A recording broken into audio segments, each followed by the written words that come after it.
विधानसभा तक आप देख रहे हैं धौलाना दर्शन। नमस्कार, मैं हूं आपके साथ अनुष्का और आप देख रहे हैं धौलाना दर्शन पर आज की बड़ी खबरें फटाफट अंदाज में। 114 राफेल डील को मंजूरी। भारत ने रक्षा तैयारियों को और मजबूत करने की दिशा में बड़ा कदम उठाया।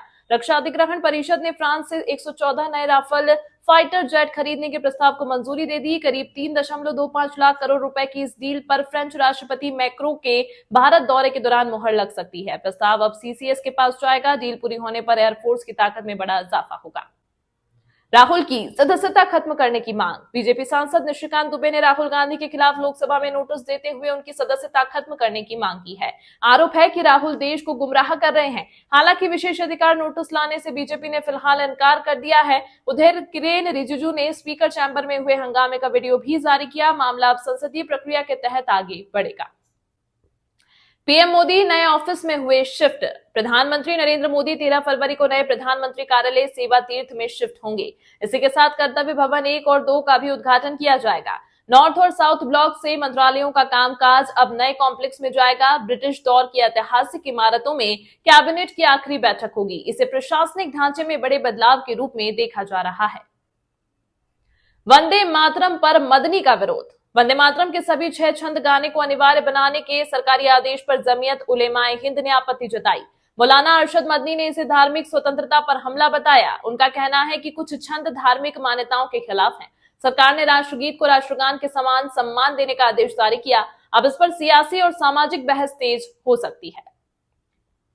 यूएन रिपोर्ट में दिल्ली ब्लास्ट का जिक्र। यूएनएससी की रिपोर्ट में दावा किया गया है कि दिल्ली ब्लास्ट की जिम्मेदारी जैश-ए-मोहम्मद ने ली थी। रिपोर्ट में पहलगाम हमले का भी जिक्र है और बताया गया है कि हमले में शामिल आतंकी मारे जा चुके हैं। मामला पहले से एनआईए जांच के दायरे में है। अंतर्राष्ट्रीय मंच पर आई इस रिपोर्ट के बाद सुरक्षा एजेंसियां और सतर्क हो गई हैं। लंबोर्गिनी कार में आरोपी रिहा। कानपुर में लंबोर्गिनी कार से टक्कर मामले में गिरफ्तार आरोपी का बेटा 7 घंटे में ही जमानत पर रिहा हो गया। पुलिस ने 14 दिन की रिमांड मांगी थी, लेकिन कोर्ट ने ठोस वजह न मिलने पर अर्जी खारिज कर दी। 20,000 के बेल बॉन्ड पर रिहाई मिली। अब जांच आगे कैसे बढ़ेगी, इस पर सबकी नजर है। अलीगढ़ का पारिवारिक विवाद। अलीगढ़ में दामाद के साथ रहने वाली महिला का मामला फिर सुर्खियों में है। महिला थाने पहुंची और कहा कि वह अब अपने तरीके से जिंदगी जीना चाहती है। उसने जीजा के साथ भागने के आरोपों को गलत बताया। पहले भी यह मामला काउंसलिंग के बाद चर्चा में आया था। फिलहाल पुलिस ने इसे दूसरे राज्य का मामला बताते हुए कार्रवाई से इनकार किया है। संभल में मदरसे पर बुलडोजर। संभल में सरकारी जमीन पर बने मदरसे पर प्रशासन ने बुलडोजर कार्रवाई की। भारी पुलिस बल की मौजूदगी में इमारत गिराई गई। अधिकारियों का कहना है कि निर्माण अवैध था। कार्रवाई से पहले सामान बाहर निकाल लिया गया। इलाके में सुरक्षा के कड़े इंतजाम किए गए। प्रशासन आगे भी ऐसे अतिक्रमण हटाने की बात कह रहा है। रोहित शर्मा का बड़ा बयान। रोहित शर्मा ने 2027 वनडे वर्ल्ड कप खेलने की इच्छा जताई। उन्होंने कहा कि उनका लक्ष्य देश के लिए वर्ल्ड कप जीतना है। टी20 और टेस्ट से संन्यास लेने के बाद अब वे केवल वनडे पर फोकस कर रहे हैं। बीसीसीआई ने उन्हें ग्रेड बी कॉन्ट्रैक्ट में रखा है। रोहित ने साफ किया कि वे फिटनेस पर पूरा ध्यान दे रहे हैं। राजपाल यादव की जमानत खारिज। चेक बाउंस मामले में सरेंडर के बाद राजपाल यादव की जमानत याचिका कोर्ट ने खारिज कर दी है।